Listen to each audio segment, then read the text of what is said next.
You're a wee little lad, right? Probably since the 7th grade. Did y'all do slope in middle school? Definitely in 8th grade if you did Algebra 1. Okay? So the slope formula says y2. Okay, that really means your second y. And your second y, if we take these two ordered pairs, would be 4 minus your first y, which would be 1, over your second x, 3, minus your first x, 2. Now, this is a fairly simple formula, especially compared to what you did last night. Be very careful with the minus sign. Anytime we're subtracting, it causes us to make mistakes. So 4 minus 1 would give me 3. 3 minus 2 would give me 1. We do need our slope to be rise over 1 if we're graphing, but we won't give our final answer for our slope as 3 over 1. We'll change that to just a 3. Okay?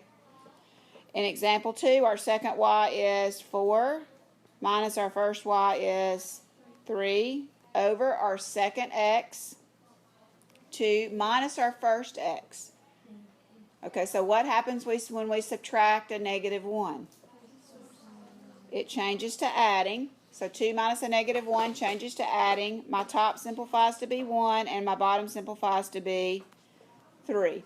What if I got 2 over 6? Would you leave your answer 2 over 6? No, you would reduce it like you would all fractions. So slope is just a fraction. It just means the change of the y over the change of the x. You would reduce your slope if you got something that would reduce. In example 3, we're going to do 4 minus 3 on the top, y2 minus y1, second y minus first y. And then this time will be the first time we're going to get a 0 somewhere. So in this problem, I end up with a 0 in the bottom. What do we know about dividing by 0? Dividing by 0 is undefined. So what if the 0 would have been on the top? So let me put this example up here. What if I would have gotten 0 over 1? Then 0 divided by 1 simplifies to be 0. Please don't leave your answer as 0 over 1. Please don't leave your answer as 1 over 0. 0 over 1 simplifies out to be 0. 1 over 0 simplifies out to be undefined. Okay, now I've forgotten the last part of the directions. Then indicate whether your points rise, fall, are horizontal, your line of your slope, or is vertical. So go back to example 1. We have a positive 3 slope, so our line is going to rise. Number 2, we have another positive slope, so our line is going to rise. If we had a negative slope, our line would fall. Example 2, our slope is undefined. So sometimes we get this confused. If our slope is undefined, this is the line. Everybody look. If it's undefined, it means there's rise, but there is no run. So that means the line has to be vertical, and if it's vertical, then the slope is undefined. Okay? So if my slope is 0, think about why that makes sense. If your slope is 0, then your line doesn't have a rise or a fall, and it's just a constant line, which would mean it would be horizontal. So up on the top above example 3, if you got 0, then your line would be horizontal. Any questions about finding slope? All right. Next set of directions say use the given conditions or the given information to write an equation for each line in point slope form and in slope intercept form. Okay? You're going to write it in point slope form, and then you're going to put it in slope intercept form. So we're going to start out in point slope. Point slope is y minus y1 equals m times x minus x1. And your x1 and your y1 are going to come from any given point that they give you on your line. So the given point that they've given you is 1, 3. So your 1 is your x sub 1, and your 3 is your y sub 1, and of course your slope is whatever they tell you it is. So you plug into y1 and x1 and m. So it's y minus what?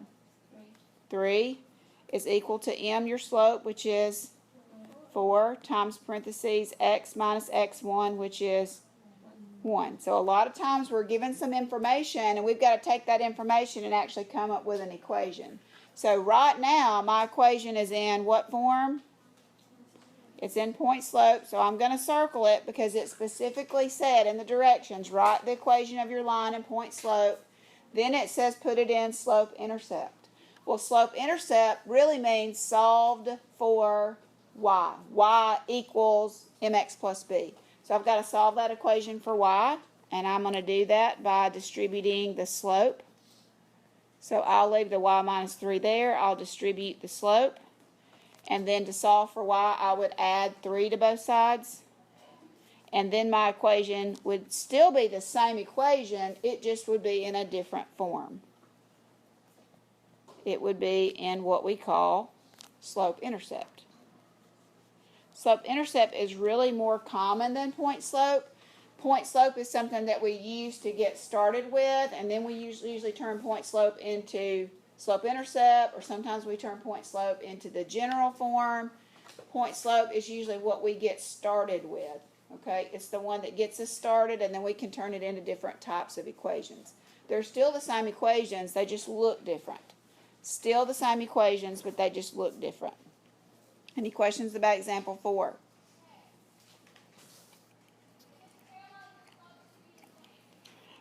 Alright, same set of directions, but there's lots of different situations that are going to happen. And I do apologize. I do like to give a lot of notes. That's just because I'm trying to give you as much information and knowledge as I can.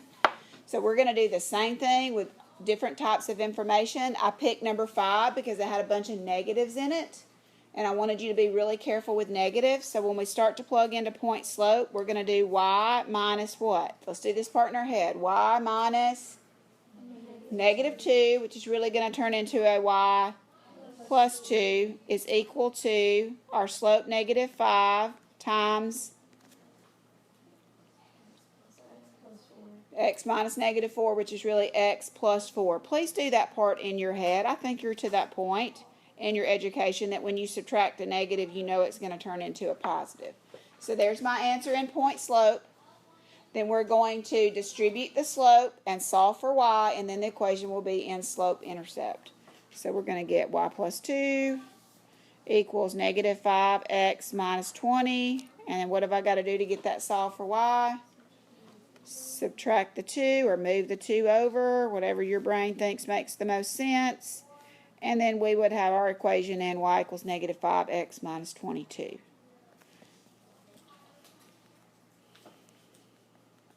So what would the y-intercept be of that line? Negative 22. So the line would cross the y-axis at negative 2. Would the line fall or would the line rise? It would fall because the slope is negative.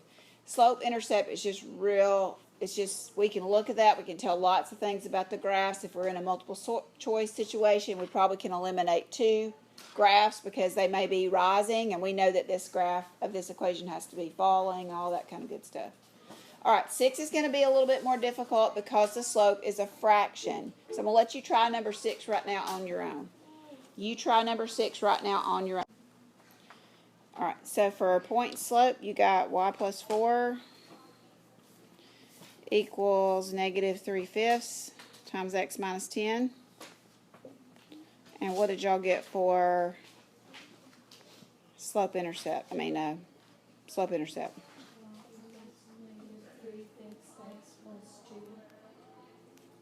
Anybody need me to work that one out?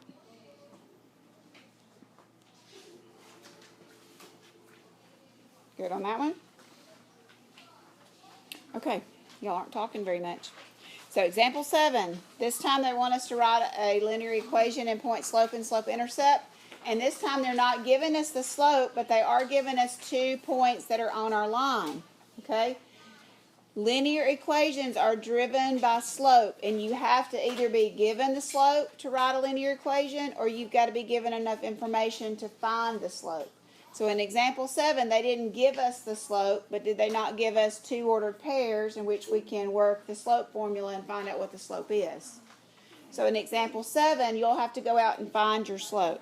So we can do that. Slope is second y, which is negative 2, minus first y, which is 6, divided by second x, which is 3, minus the first x, which is a negative 3, so that's going to be plus 3. So my slope's going to be negative 8 over 6, which needs to be reduced by 2. And the slope will be negative 4 over 3. Okay? Slope is not usually written as a mixed number, so you'll just leave the top number bigger than the bottom as long as it's reduced. And then here's the next part. Which point do you pick? You can pick the first one. I kind of like to pick the first one just because it's first. But are both of those points not on the same line? Yeah, they're telling you your line goes through both of those points. So it doesn't matter which point you pick. Everybody's point slope could be two different things based on which point you pick. So your point slope could be different based on the point that you pick. But when you solve for y, everybody should get the same thing solved for y. So it doesn't matter. So you go eeny, meeny, miny, mo. It doesn't matter which point I pick. I'm going to pick the first one. And I'm going to write my equation in point slope. So that's going to be y minus the y in the point equals your slope times x minus the x in the point, and the x is negative 3, so minus a negative 3 is really a plus 3. So if I would have used the second point, my point slope is going to look differently. So when you check these in the back of the book, they'll have two different point slope equations, and that's because you could have picked the first point or you could have picked the second point. You don't have to pick both. Just pick one. One of your answers will be in the back of the book. And then we're going to solve for y. So we're going to get y minus 6. Distribute our slope. When you distribute a negative 4/3 times a 3, the 3's are going to cancel. You probably can do this without your calculator. The 3's will cancel. So you'll have a negative 4 times a positive 1, and that will give you a negative 4, or a negative 4/3 times 3 is a negative 4. Then you just add 6 to both sides, and you'll be solved for y. So no matter which point you pick, we're going to add 6 to both sides, so that's going to give me a y-intercept of plus 2. No matter which point you pick, once you plug into your point slope, no matter whether you use the first or the second point, once you solve for y, you should get the same equation.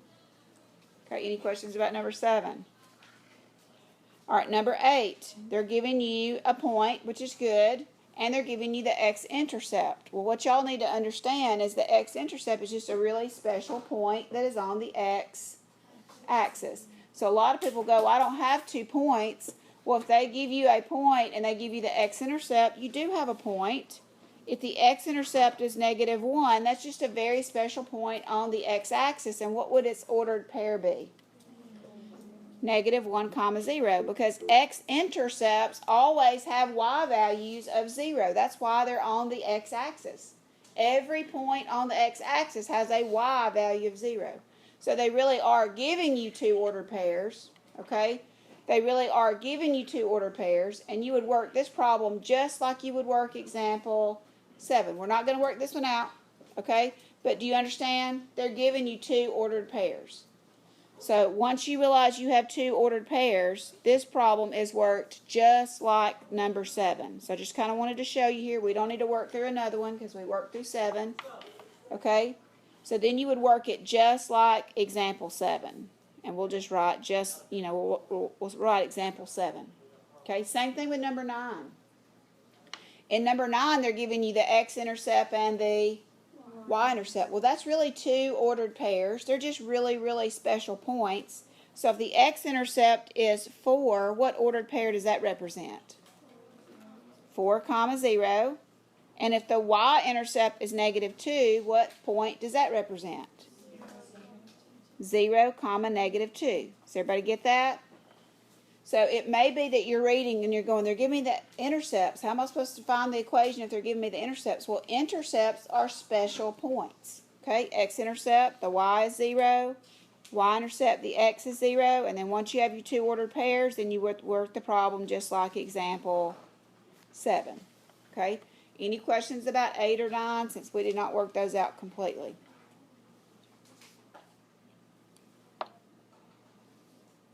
All right. Everybody got 8, 9? All right, then we're going to go to some graphing. It says give the slope and the y-intercept of each line whose equation is given, then graph your linear function. This is exactly the first project that I asked you to do. I asked you to explain to me how to graph an equation in slope-intercept, and I don't know if you already knew it. I don't know if you Googled it, but you all did a very good job of explaining how to do this, and you all said we graph the y-intercept first. It does say give the slope and the y-intercept. So what would the slope be?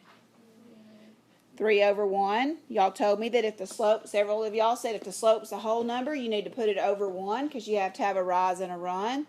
And then the y-intercept, I'm going to do a b for that because in mathematics the b, the variable b stands for y-intercept. You can just write y-intercept if you want to. The y-intercept is 2.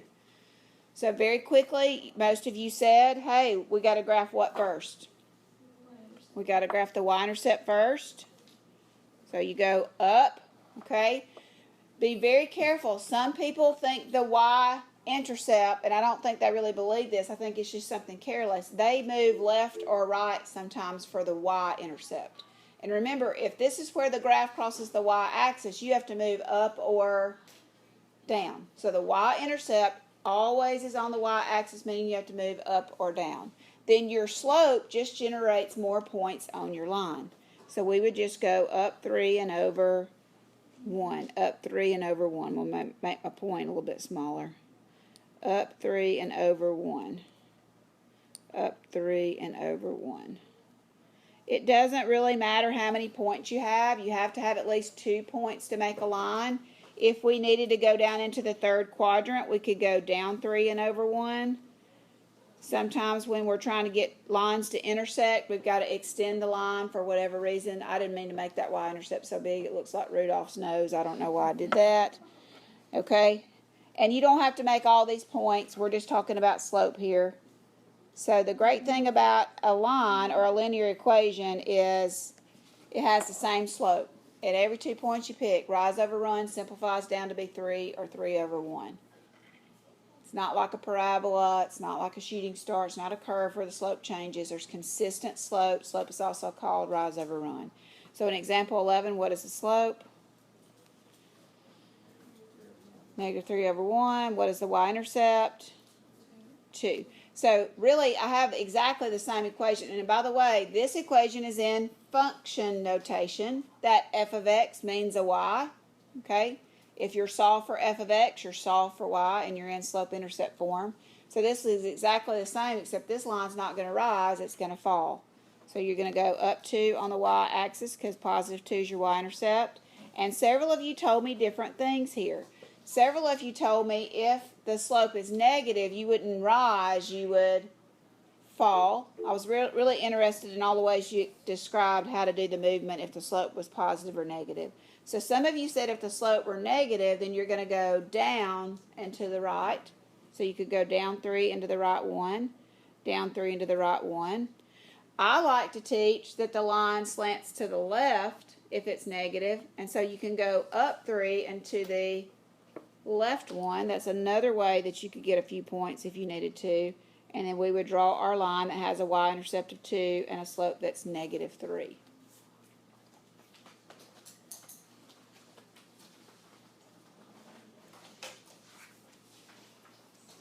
All right. Pretty good so far? So there are 3 more that you're going to graph in slope-intercept form. There are 3 more that you're going to graph in slope-intercept form. They're already solved for y or they're solved for g of x. Example 14 has a crazy graph inside a graph. I don't know how that happened. Y'all see that? In the second quadrant, there's a little graph. Y'all just kind of ignore that. That's just the way my life's been going lately. Okay? It's not on this screen. How it got on your paper, we don't even know that. You do 12, 13, and 14. We'll just check those. You graph 12, 13, and 14 just like we graphed 10 and 11. And recording. Okay, the next set of directions say rewrite the given equation in slope-intercept form. So when you look at example 15, just tell me why it's not in slope-intercept form. The y is not by itself. So we learned how to move things from one room to the other or from one side to the other. So could y'all just not move the 4x over, move the minus 6 over all in your head? Yep, and that would give you y is equal to? Just make sure if you move sides, you change signs. Okay? So A says rewrite the given equation in slope-intercept form. B says give the slope and the y-intercept. So M would be -4. If you want to go ahead and put that over 1, you can. And B would be 6. C says use the slope and the y-intercept to graph. Well, we just practiced that. I know y'all are really good at it, but we'll do it again. The y-intercept here is positive 6, so I'm going to go up 6 on the y-axis. My slope is negative, so the line is going to fall. So however you've been taught, some of you have been taught to go down 4 into the right 1. That will work. You could also go up 4 into the left 1. All you really have to have is 2 points, unless you're trying to get 2 lines to intersect and you need to extend the line. You would just continue to use the slope to find more points. So as long as you got 2 points and you know that those are correct, just connect them. And hey, what's the domain of this graph? What are the x values on this graph? Negative infinity to positive infinity. Oh, I broke my necklace. And what is the range of this graph?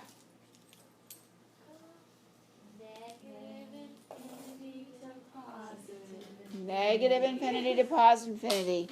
All lines, listen to this, all lines that slant either right or left have a domain and a range of negative infinity to positive infinity. If we have a horizontal line, then we have to think differently. If we have a vertical line, we have to think a little bit differently. But if our line rises or falls, the slope, the domain and the range are always negative infinity, positive infinity.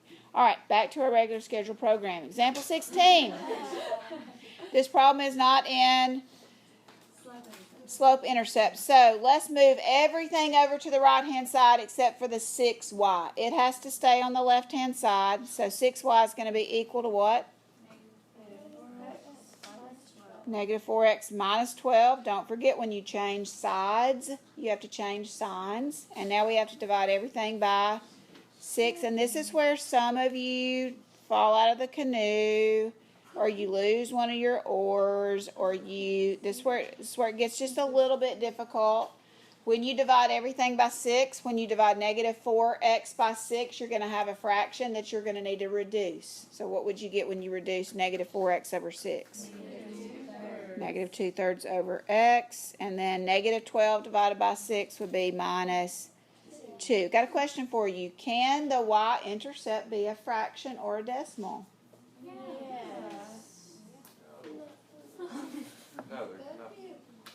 Really?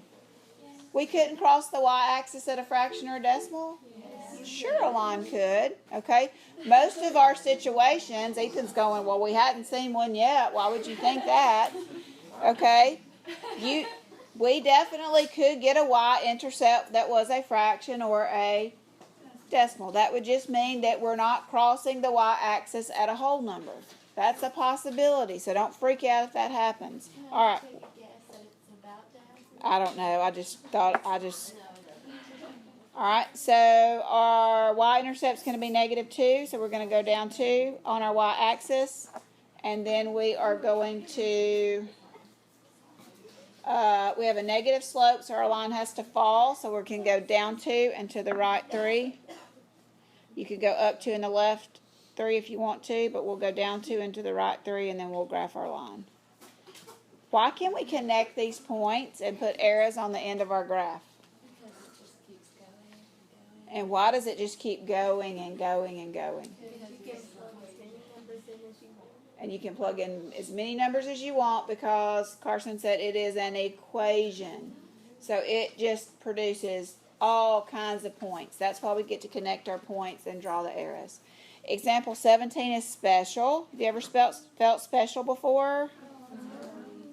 Sometimes. You wish you felt special more often? I do too.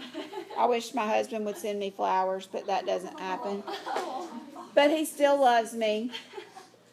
So why is example 17 special? Every line has a slope. Zero. Undefined. Okay, Abby says the slope is 0. Mary Frances says it's undefined, which means she said black and you said white. So that's two opposite things. Why is it special? Why is the equation special? Binomial. Woo, y'all are guessing. What is There we go. What is different about 17's equation versus 15 and 16? Somebody said it over there. It doesn't have an x. Okay? Y'all were all right, but I was looking for that equation doesn't have an x. Okay? So that means already what kind of line is it? Doesn't have an x. Only has a y. Some of y'all are already doing this. It's horizontal. Good job, Ethan, the other way. Okay? If the equation just has a y, it's horizontal. And you know why that's weird? It's because which way is the y-axis? It's up and down. And I know that goes against what you think, but if all the y's are the same, if you're going up 5 and up 5 and up 5 and up 5 and all the y's are the same, that doesn't create a vertical line. That creates a horizontal line. Okay, so we got to solve that for y. So we're going to move the 28 over to the other side and make it negative. Y'all probably already solved this while I was talking. Divide both sides by 4. And y is equal to -7. I think we've been trying to tell, we're supposed to say what the slope is. So you've got to know that y equals a number is a horizontal line. And then you got to know that a horizontal line has a slope of 0. So if the equation just has a y in it, it is horizontal. Horizontal lines don't have any slant or slope. That means their slope is 0. And the y-intercept here is going to be -7. Okay? So we really don't have 2 points here. All you have to do is go down to 7 on the y-axis. And then our slope is 0. So that means we don't have any rise. Our slope is 0, so we don't have any rise at all. All we have is run, and that's why the line goes left and right. And you would just draw your line, a horizontal line. You really probably wouldn't have a second point. I've never seen anybody that has a second point. Okay? So if you get confused, you know what? If you get confused, could you make a T-chart? And could you make all the y's -7? Sometimes we just get confused. We just lose it. We just totally lose it, and we just get confused. We know it. If you had to make a T-chart, would you know to put -7s for all the y's? Yes, because the equation is y equals -7, and then you could put anything you wanted to in for your x's and then graph those points. And I promise it's going to make a horizontal line, the same one that we have graphed. Okay, pushing right through. We're almost finished. Do you need a break?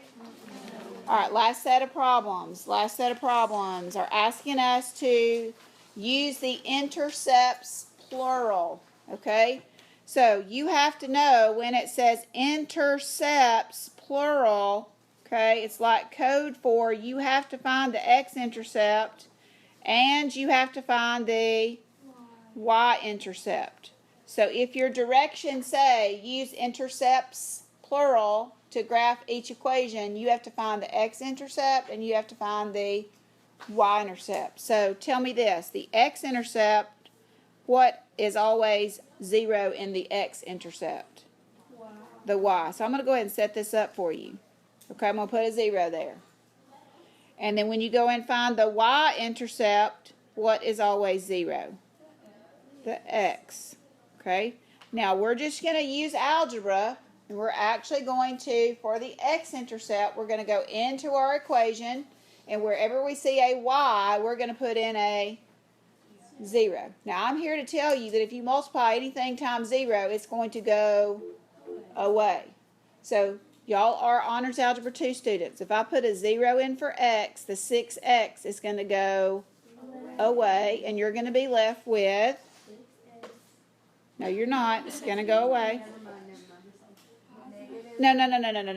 I'm wrong. Let's go back. X-intercept, what goes to 0? My bad. The y. Mary Frances was right. So you do 9 times 0.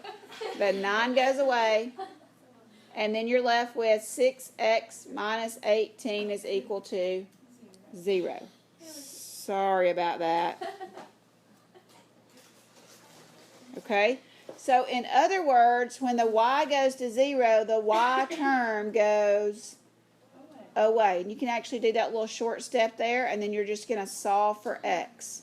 So 6x is going to be equal to 18, and x is going to be equal to 3. So when y is 0, your x-intercept comes out to be 3. Okay, and then you can graph that little point on your line, on your graph, 3, 0. So we know that's one point where our line is going to cross the x-axis at 3, 0. All right, to find the y-intercept, you're going to let your x value go to 0 in your equation. This is what I think I was trying to do a while ago. So that would be 6 times 0, or your x term completely goes away, and then you're left with negative 9y minus 18 is equal to 0. Negative 9y minus 18 is equal to 0. Move the 18 over. Negative 9y is equal to positive 18. Y is equal to negative 2. So my y-intercept would be 0, negative 2. And then that point would be a point on the y-intercept, and that would be down 2. And then as long as you have 2 points, you can graph your line. Could you find the slope from those 2 points? You could, but a lot of times,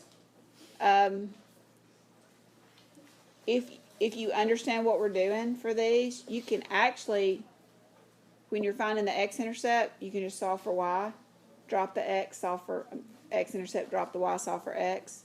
For the y-intercept, drop the x term off and solve for y. And some of y'all can do that in your head, and it gives you 2 points quicker than you could solve for y.